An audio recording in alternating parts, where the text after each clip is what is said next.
Good morning, everybody. Welcome to Columbine Spiritual Center. We are so glad you're here this morning. Let's start with some music. I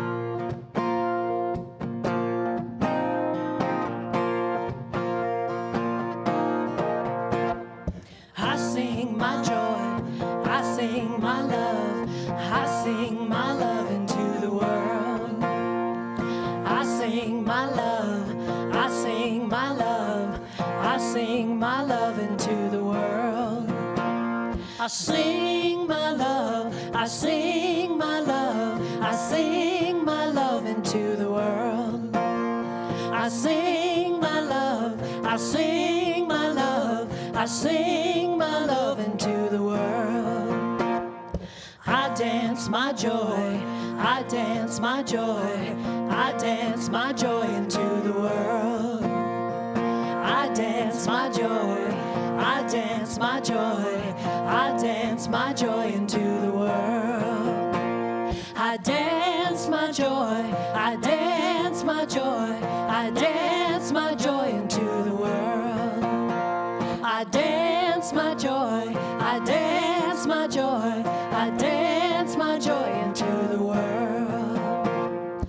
I live my peace, I live my peace, I live my peace into the world. I live my peace, I live my peace, I live my peace into the world. I live my peace, I live my peace, I live my peace into the world. I live my peace, I live my peace, I live my peace into the world. I sing my love, I sing my love, I sing my love into the world.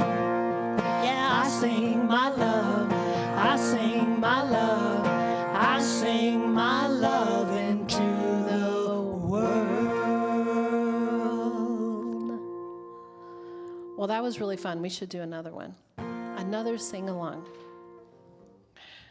Get our day going. You picked some really good ones this morning, Robert. Oh, thanks.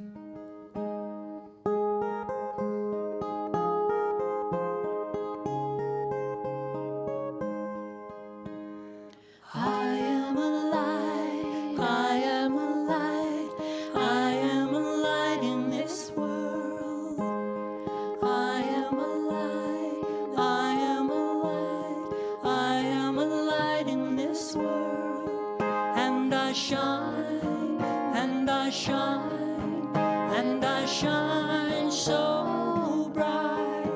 And I shine, and I shine, and I shine so bright.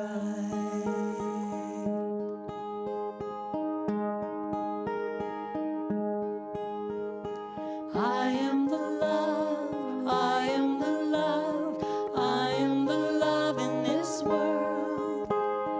I am the love, I am the love, I am the love in this world. And I shine, and I shine, and I shine so bright.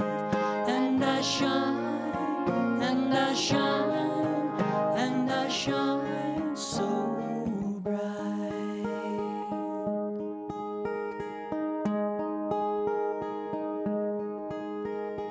I am the change, I am the change, I am the change in this world. I am the change, I am the change, I am the change in this world. And I shine, and I shine, and I shine so bright. And I shine, and I shine, and I shine so bright.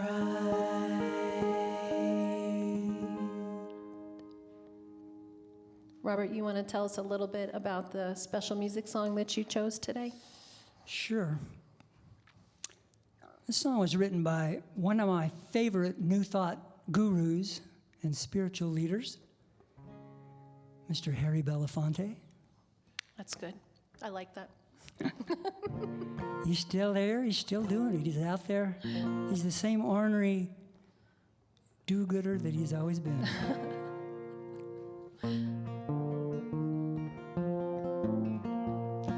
Don't try clapping to this song. It's in 5/4 time.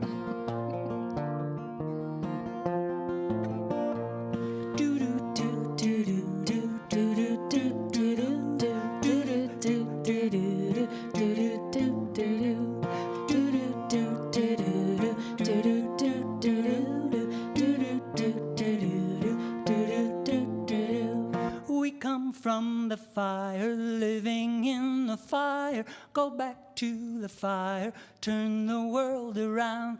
We come from the fire, living in the fire. Go back to the fire, turn the world around. Do do do do do do do do do do. We come from the water, living in the water. Go back to the water, turn the world around. We come from the water, living in the water. Go back to the water, turn the world around. Do do do do do do do do do do.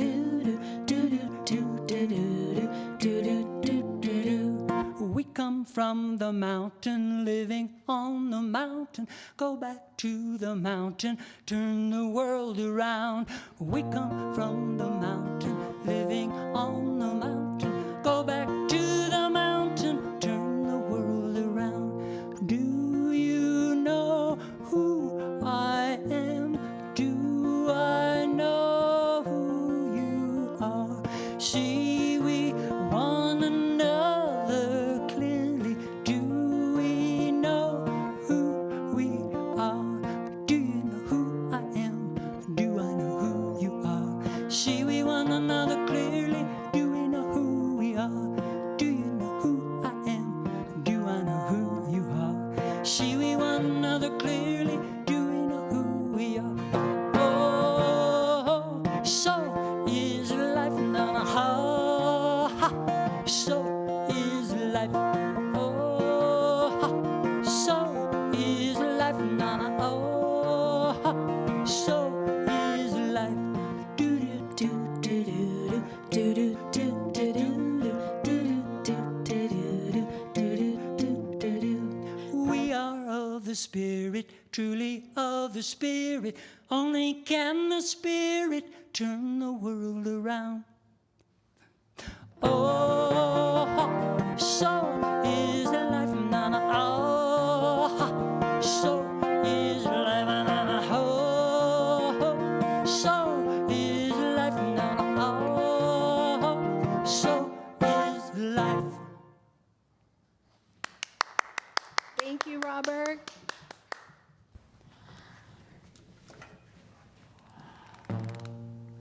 Thanks, Robert. Ha.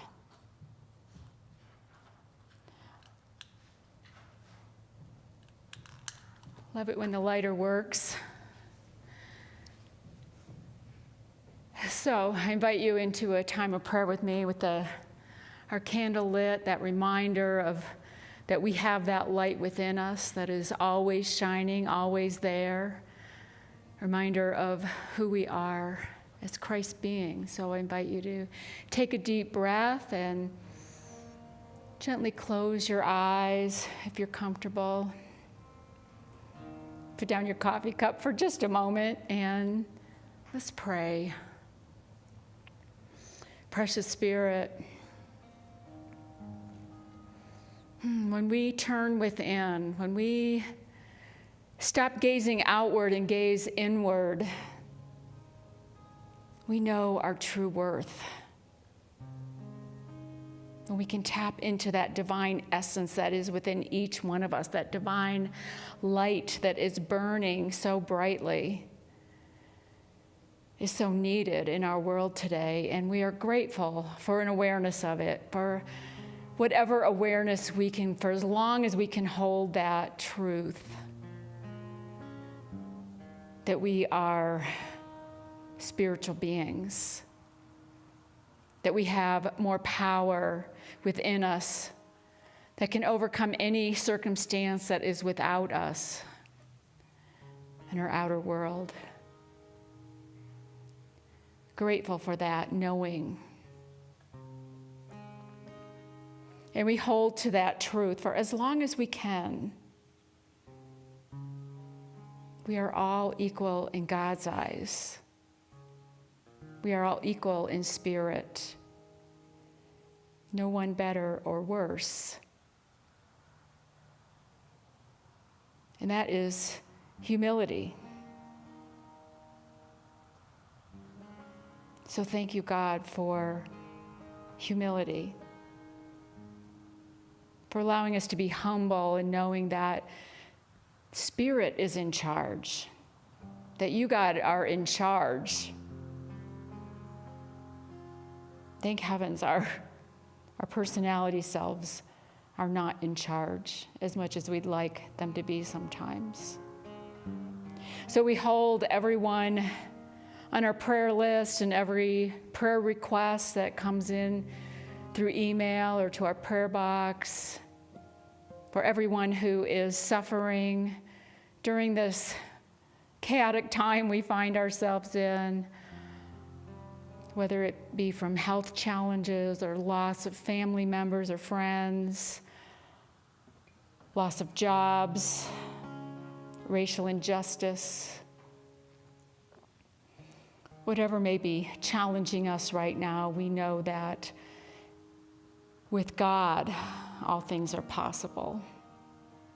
And so we hold to that truth. We live that truth. We bring that truth forth from the deepest place of our being. So it can be. We let it be. And so it is. Amen.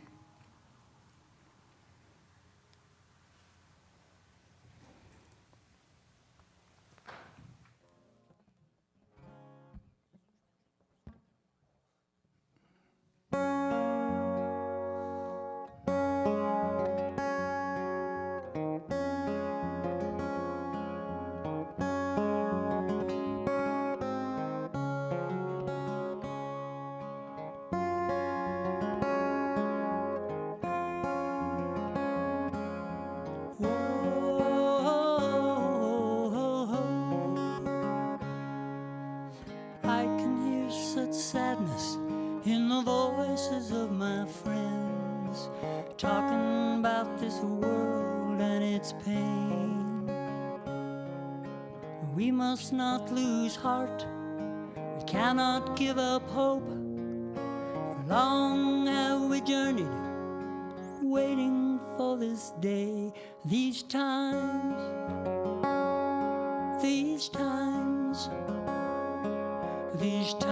seem so uncertain, so unkind. But this path makes us stronger the higher we climb, and we were made for these times.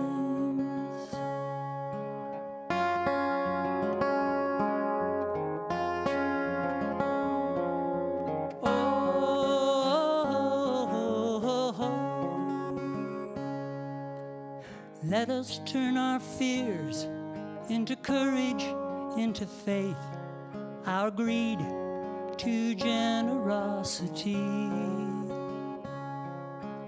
We can give our anger to love's compassion and move this injustice toward peace and unity. These times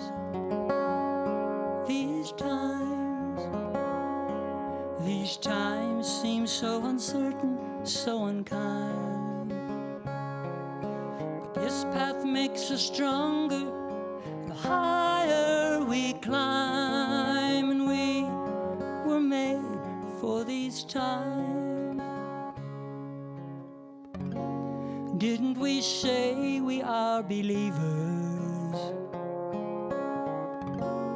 Didn't we ask for grace? We must remember right now we are needed to stand and shine our light in us out in His place. These times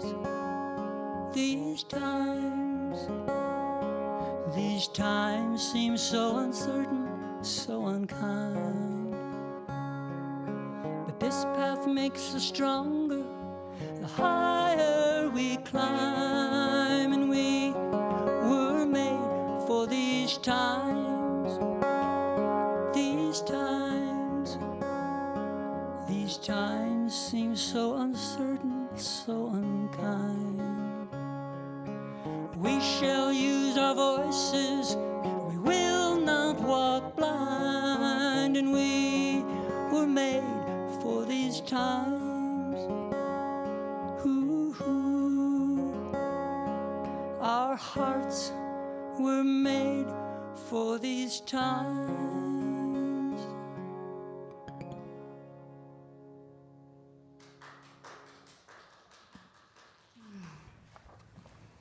Beautiful, Robert. Thank you. These times, yes. Yesterday I went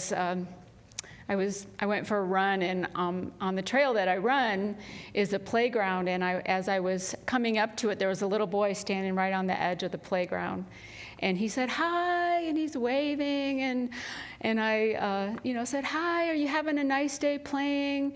And what seemed to be maybe his grandfather came and swooped him up and turned around and ran off, and I thought, well, I know I don't look my best when I'm running, but I don't think I'm really a threat to anyone. I was running by, and it was just kind of funny to me because I was thinking about this scripture as I was running. I'm thinking about my talk and thinking about this scripture from Matthew chapter 18, verse 4. Whoever becomes humble like this child is the greatest in the kingdom of heaven. Whoever becomes humble like this child, and this child that I had just passed in his being humble was open, was receptive, was friendly. And so often we go about our lives or grow and it's not so anymore. We let fear or other things control us in our lives, like the grandfather, a little afraid for his little boy. And I share that with you today because we're talking about humility. We're using the book, The Gift of Anger by Arun Gandhi, who was Mahatma Gandhi's grandson, and he stayed with his grandfather for 2 years in the ashram in India when he was 12 to 14, and recently wrote this book, The Gift of Anger. And we're working with the chapter 8 today. Humility is strength. Humility requires a beginner's mind. It requires us to go back to that place in our childhood where we're open. And it's interesting, both the word humility and humble come from the same root word, the same Latin word humilis, which means low to the ground.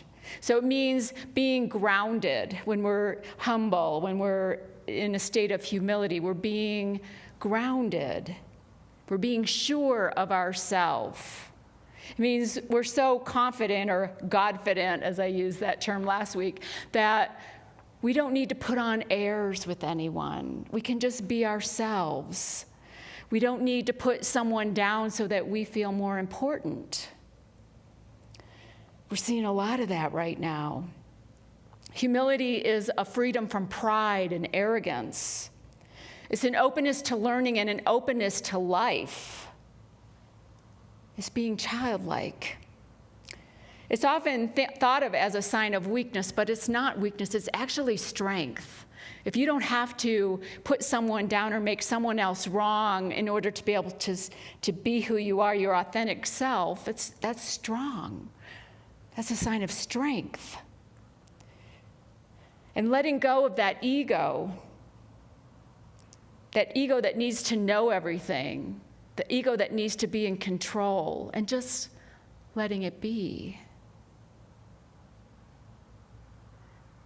When we're humble, we know that we need each other, that we work together, that we're best when we're all connected and in harmony, and that everyone is integral to our society. Humility comes from a real healthy sense of self-worth. I'm not seeing a lot of that today. These times, as Robert talked about, these times can feel dark, can look chaotic, and a lot of divisiveness in our country, causing a lot of damage to our souls. We're not actually looking for the good. Many of us aren't looking for the good in others, but looking to be right. Instead of seeing through a spiritual lens, we're seeing what we want to see to make ourselves right. Maybe it's time we all had a piece of humble pie. You know, that humble pie is filled with strength, it's filled with joy. We did the Book of Joy a few years ago, and one of the pillars of joy is to cultivate humility, to cultivate that, so that we're not feeling like we're above everyone else, that we're all equal in God's eyes. Arun Gandhi says in The Gift of Anger, believing that you are better than someone else leads to anger and violence and makes you blind to how closely connected we all are.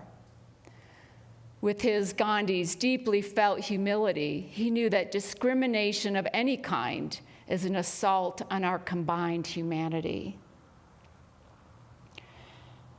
Isn't that true? We're seeing a lot of discrimination right now, a lot of, on many sides, people who just want to be right and prove a point. We're especially seeing that with the racial injustice in our country. I've been watching a series of YouTube videos called Uncomfortable Conversations with a Black Man. And these are led by Emmanuel Acho, who was a former NFL player. And his latest one is a two-part series where he's interviewing Roger Goodell, the NFL commissioner. It was really fascinating. They were talking about how players take a knee during the anthem. And Roger Goodell was saying that at first, when this first started with Kaepernick a couple years ago, that he didn't say anything. There was never any conversation about it. There were never any fines or punishment for doing it, but there was never any conversation about it. And so he was saying how important it is to talk about it, to have these conversations. And a couple months ago, he put out a video saying that he supported everyone who exercised a right to bring attention to something that needs to be fixed in our country. He said the owners of the teams and the team players need to have these important conversations. And yeah, they're uncomfortable. About 90% of the team owners are white, and about 70% of NFL players are Black. And so having these conversations, they're really important to listen to each other, to come to a place of understanding. We need to try to help fix the climate of our current culture. Not an easy thing to do and not a quick fix. But it's important to have these conversations. I had my own uncomfortable conversations with a Black man last week. We have a friend, Kevin and I, his name is Glenn, and he's a Black man. And I asked him if we could have a conversation. I said, this is uncomfortable, but I want to ask you about Black Lives Matter, about the organization, and about how that feels to you. And he said, I don't know anything about the organization, and frankly, I don't really care about knowing about the organization, but the phrase Black Lives Matter is extremely important to me. He said, when I hear someone say no to that, or when I hear someone say all lives matter as a response to that, he said, to me it means you don't care about my life.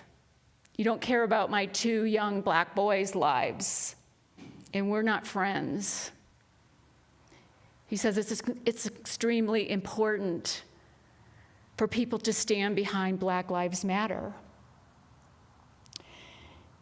He's a 44-year-old man, and he said, I have never in my life been afraid, but I'm afraid now. He said, I don't go for a walk by myself anywhere, even in my own neighborhood where people mostly know me. I always bring my boys with me. I don't go to the grocery store by myself. And if I am at a store and I need to get my phone out of my pocket, I hold it up for any security cameras in the store to see that it's a phone and not a weapon. I can't imagine having to live like that, having to live in fear just because of the color of your skin. It's sad to me. There's a short little meme going around on Facebook about Jesus and the 100 sheep, or the Good Shepherd, actually, and the sheep. And how the Good Shepherd will leave his 99 sheep and go in search of that one sheep that is in trouble. And that's what we're doing with Black Lives Matter, supporting those that are in trouble, supporting those that have been marginalized for so long, for hundreds of years. And it's not the same. Some of us say, well, with my humility, I tolerate other people. I tolerate those people that don't think like me, that don't look like me, that don't believe like me, that don't live like I do. But tolerance is just another way of saying that I'm better than you, that my way of life is better than you, that my beliefs are the right beliefs and they're better than yours. It's comparing ourselves to other people and holding ourselves above. There's a wonderful scripture, parable, in the book of Luke, chapter 18, verses 10 to 4, goes like this. 2 men went up to the temple to pray, one a Pharisee and the other a tax collector. The Pharisee, standing by himself, was praying thus, God, I thank you that I am not like other people, thieves, rogues, adulterers, and even this tax collector. I fast twice a week. I give 1/10 of my income. But the tax collector, standing far off, would not even look up to heaven, but was beating his breast and saying, God, be merciful to me, a sinner. I tell you, this man went down to his home justified rather than the other. For all who exalt themselves will be humbled, but all who humble themselves will be exalted. I love that parable, especially when you look at it metaphysically.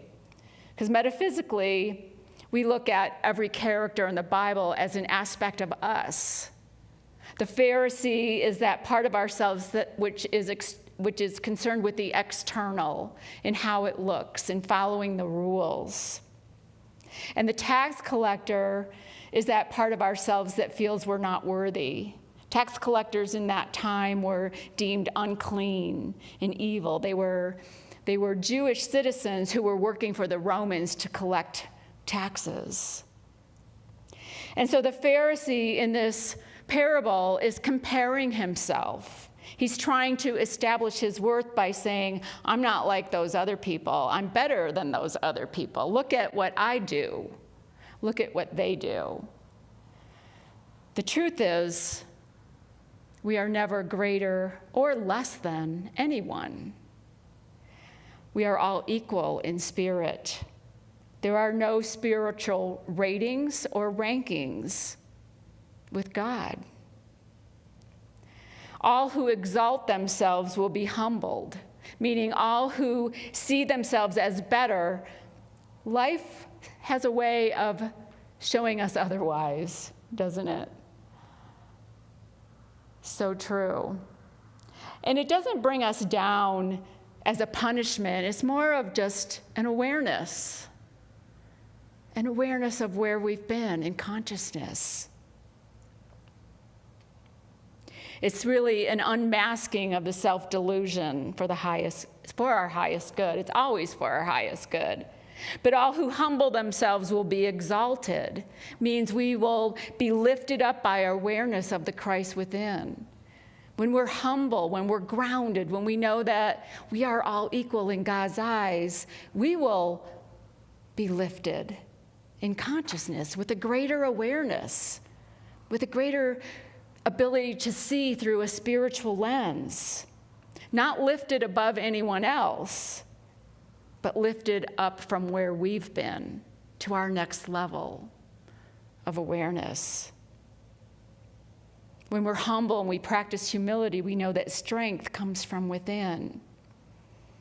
We can let our light shine and let everyone else's light shine and light up the whole planet with these lights when we're humble. We can be open to the childlike wonder and awe of life, knowing that we aren't meant to be here to hurt each other. We're here to help each other. Arun Gandhi says in The Gift of Anger, the lives and destinies of each of us are intertwined, and we need humility to recognize the truth of our interdependence. Isn't that so true? In the book, in this chapter 8, there's lots of stories. It was hard to choose out of the book. I totally recommend this book, which we don't have in the bookstore yet, but they're coming. They're coming. But there's a story in this chapter about Arun and his grandfather. And they spent an hour each day together, spinning on their spinning wheel and talking and having good conversation. And this day, Arun's grandfather came to him and said, okay, now's the time. What I want you to do is take your spinning wheel apart. And Arun just went okay and started taking it apart, got all the little pieces, and his grandfather said, now we will spin. And Arun said, I can't spin. My spinning wheel is all taking apart, as you told me. And he said, well, I guess you better put it back together then. So as Arun was putting the spinning wheel back together, Mahatma Gandhi grabbed a tiny little spring and took it and kept it. And Arun got to the very end and said, grandfather, I can't finish this without that spring. And he said, oh, this is just a tiny little piece. Surely you don't need this little piece. And Arun said, no, I can't finish putting it together without that piece. His grandfather said, that is the lesson for today. No matter what your part, no matter how small you feel, no matter what role you have in this universe, no matter what your job is or how insignificant you might feel, you are integral to the whole. You are needed. And you wouldn't be called to these times, if you weren't meant to be here during this time. Your time is not up if you're still breathing. We're still here, needing to recognize our interdependence, needing to recognize how much we need each other, that everyone is valuable and everyone is important. We need to lean into that. So this morning at our outdoor patio service, I had a basket of these things. Remember these when you were a kid, these finger traps where you put your fingers in? They're woven. I don't know what this material is, but they're woven as a reminder that we are woven, we are intertwined together. And as we try to pull away or resist other people, what happens? We get stuck.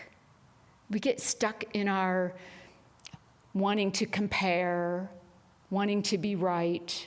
We get trapped in that.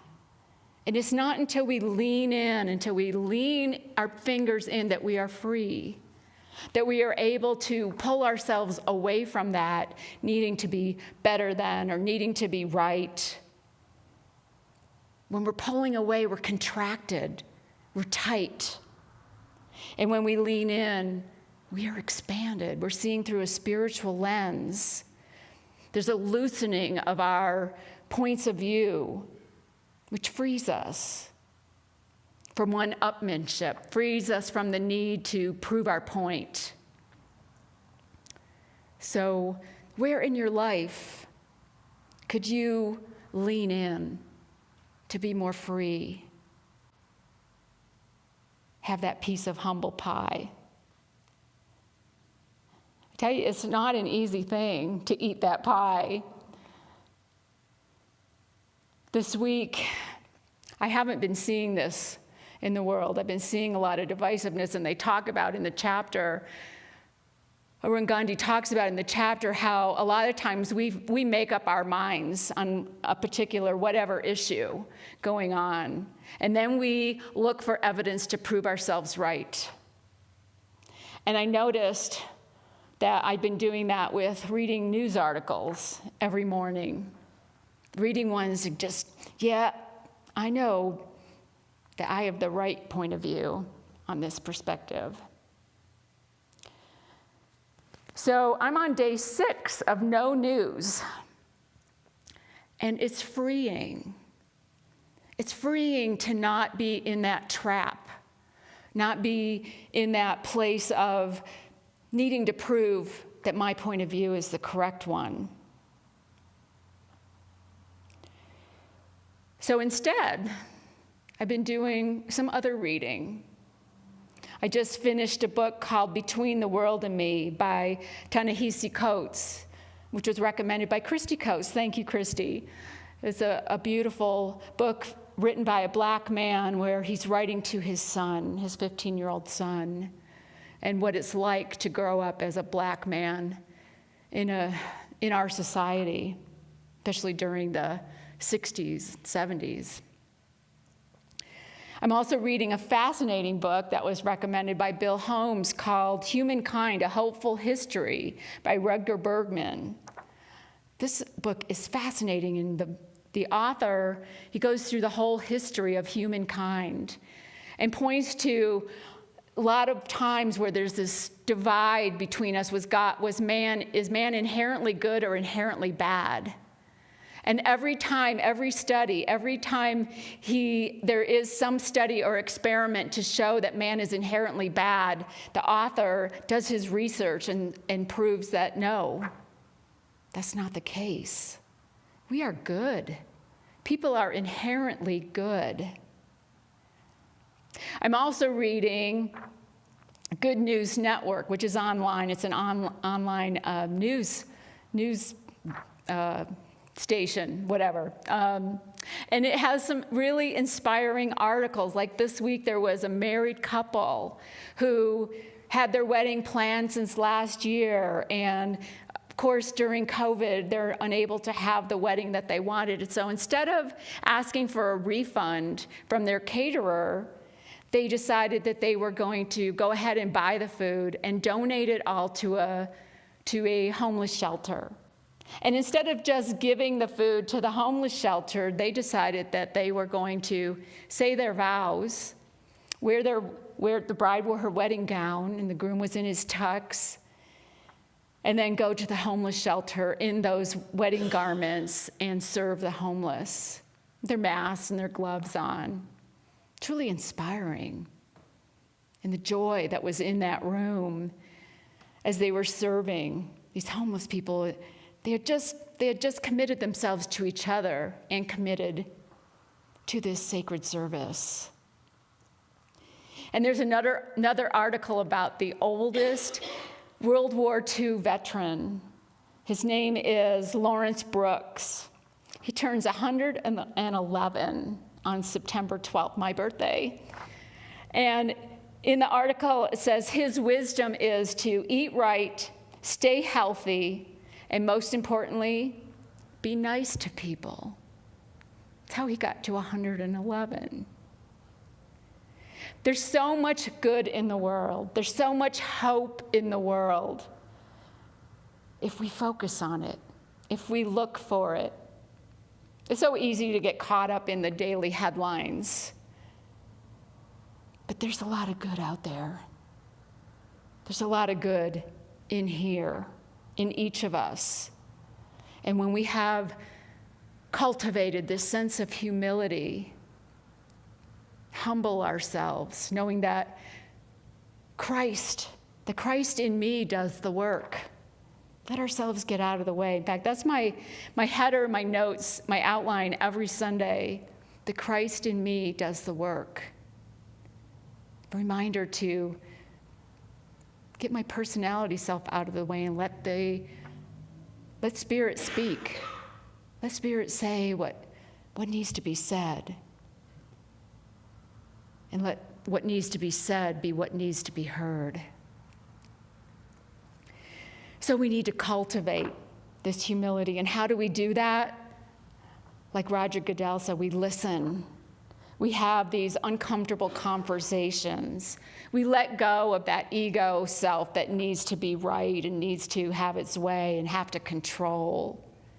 We embrace our humanness. We don't always have to be right. We don't always get it right. And we can be grateful. Grateful for the good news that's in the world. Grateful for the good people, a lot of good people in the world who have come to this place already. You know, we wouldn't be here if we didn't choose these times. Our souls are needing to learn something in these times. So are you willing to eat a piece of humble pie? I promise you it's filled with strength, it's filled with joy, it's filled with happiness. Are you willing to loosen your need to be right? It's a tough one. Are you willing to cultivate humility and accept yourself and others as you are? The world so needs people that are willing to eat this humble pie. We are called to this. We've been called to this. Are we willing to choose it? Are we willing to do our part? We can do this. So I want us to move now into a time of meditation. I invite you to just settle yourself and don't be thinking about pie just yet. Take a deep breath.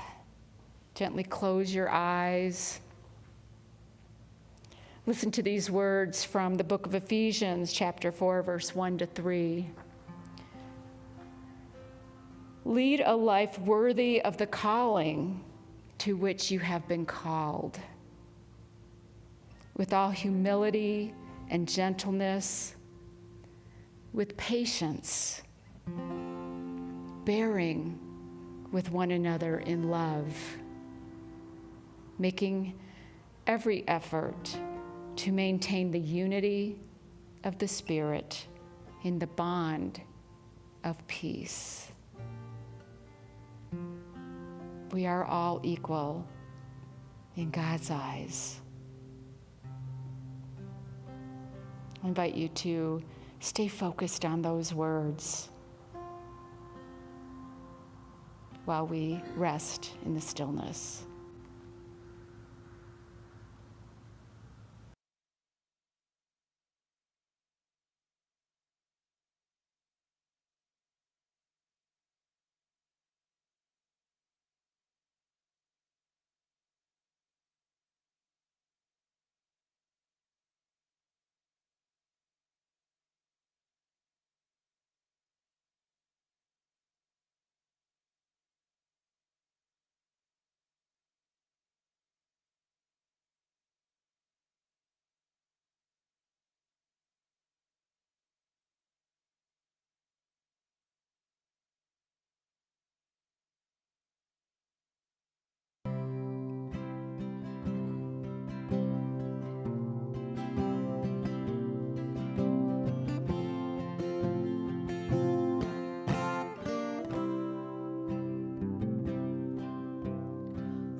place where God lives, moves and breathes and has its being. I am the place where God shows up.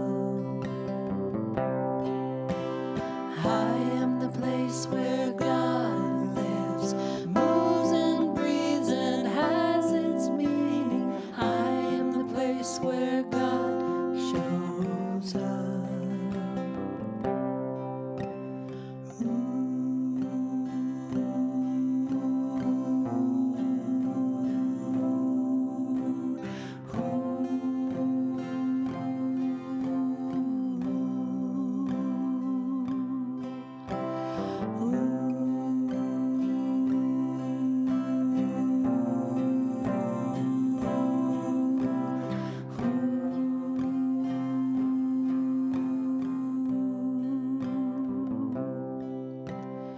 We are the place where God lives, moves and breathes and has its meaning. We are the place where God shows up.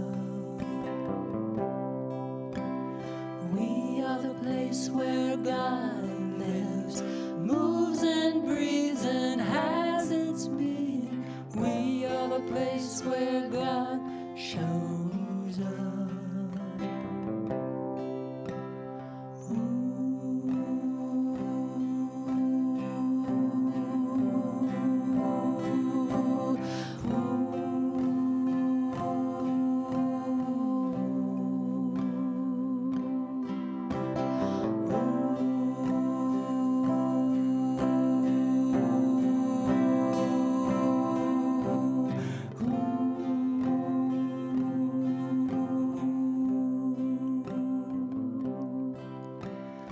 I am the place where God lives, moves and breathes and has its meaning. I am the place where God shows up.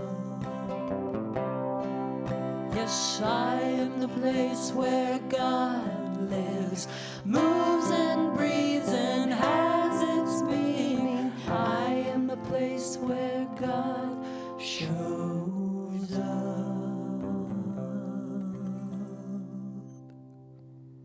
Thank you, Robert, for joining us today. What a blessing for me. Robert Anderson is really famous, so I get to be right here next to him. Yay! I'm equally blessed. I'm just going to grab my book. Will you hand me the Radical Forgiveness book? Thank you. So this is our time in our service where we take our love offering, and I just can't say enough about the blessings that we feel here at Columbine, and the emails and the letters and the cards that we get that tell us that what we're doing is working for you, that we're reaching out, and that you guys are getting something helpful for you, especially in these times. And so we're just so grateful that you continue to help support this community and this Columbine Spiritual Center. And without every single one of the donations, we can't keep doing it. So thank you so much for all of your love offerings. So let's say our offertory blessing together. God's love has always met and will always meet all my needs. I give freely, I receive abundantly, and I am grateful. Thank you so much. And my name is Rachel Harrison. I'm the Director of Community Care here at Columbine Spiritual Center. And one of my main jobs here is to really help people connect and answer any questions that you have. And if you want to be part of this community virtually, no matter where you are in the country, or even if you are going to make a decision to continue to stay safer at home, I'm here to help you in any way that I can. And if you go to our website, columbineunity.org, it's where you can view past talks. If the talks are something you're like, oh, I really want to go back and watch something, you can connect to the Zoom links for our ongoing groups. You can donate there, and also you can fill out a contact card so that you can be part of our email and distribution list. So that is where you go for that. And you can always call me. I'm here Tuesday, Wednesday, Thursday. You can call me here at church, and I am happy to help you. So next is that the fall program is coming, and I brought up my Radical Forgiveness book. I've started reading it. It's going to be a good one. It's got some really interesting different ways of thinking about forgiveness and the situations that happen in our life. So starting September 20th, we're going to be doing the fall program, which means that the talks that Scott and Sue give are going to be on the chapters of the books. And then we're going to meet in small groups via Zoom to really dive deeper into the content of the book. And even if the content of the book isn't your first priority, as it is for some people, especially in these times, for us to be able to connect in small groups, even in the little squares of our Zoom squares, really it's a way for us to continue to be together as the community that we are. So you can sign up the email that we send out, the e-bulletin, and also if you go to our calendar and pick September 20th, the links for the groups are there. The groups are going to be between 10 and 20 people apiece. So everybody sign up. My other big pitch is we've got 60 books left, and I would love if everybody would help us by purchasing your book from us. $17.99 plus tax makes them $18.89, and I will send them in the mail. It costs $3 to send it in the mail. So whatever it takes, you can do curbside pickup. I'm just saying, please buy your books from us. And I think that's really it, besides the fact that we love you. So we've been having Zelloship after service. It's getting smaller, but it is such a amazing way to connect. And so we really invite all of you to come and join us. The link is right in the e-bulletin. Just click it. It takes you right there. And we are really looking forward to meeting after service. It's a great way for fellowship, Zelloship, which Sue named, which was so cute. So anyway, happy Labor Day weekend, and just a reminder to keep your masks on and stay in small groups, and let's keep us all safe in Colorado. Let's keep this way that we're doing here in Colorado going so we can continue to thrive and be closer to getting all together sooner than later. So thanks for being safe this weekend, and let's sing the peace song together.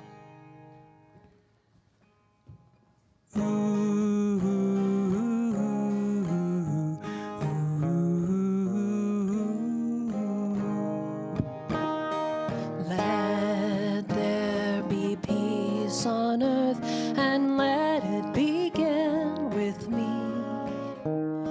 Let there be peace on earth, the peace that was meant to be, with God as creator, family all are we. Let us walk with each other in perfect harmony. Let peace begin with me. Let this be the moment now. With every step I take, let this be my joyous vow, to take each moment and live each moment in peace eternally. Let there be peace on earth, and let it begin with me.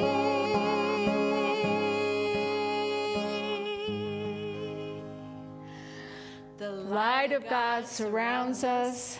The love of God enfolds us. The power of God protects us. The presence of God watches over us. Wherever we are, God is, and all is well. And all is well. Robert, you want to do another one? Let's do another one. Let's all sing this now that we're at home, and you can sing as loud as you want. You can just expirate all you want out there. And I'll sing a line, and if you feel like answering me all the way from wherever you are, you can do that.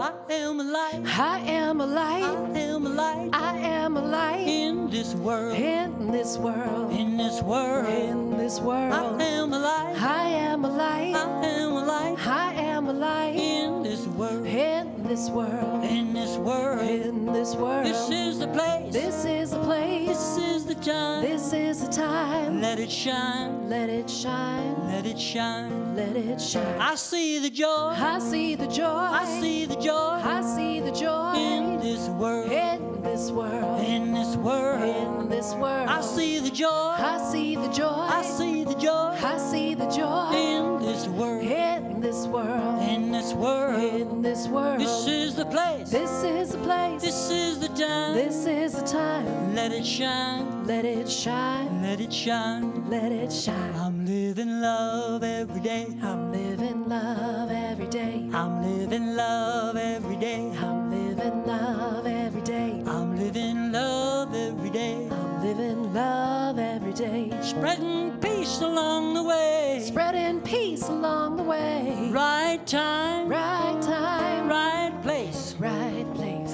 Living love Living love every day. every day. I am a light. I am a light. I am a light I am a light in this world. in this world. In this world. In this I world. am a light. I am a light. I am a light I am a light in this world. in this world. In this world. In this world. This is a place. This is the place. This is the time. This is the time. Let it shine. Let it shine. Let it shine. Let it shine. This is the place. This is the place. This is the time. This is the time. Let it shine. Let it Shine.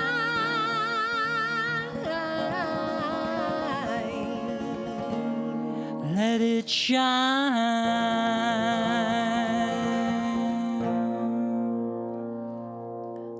We love and miss you, everybody. Thank you so much for joining us today. Have a great weekend.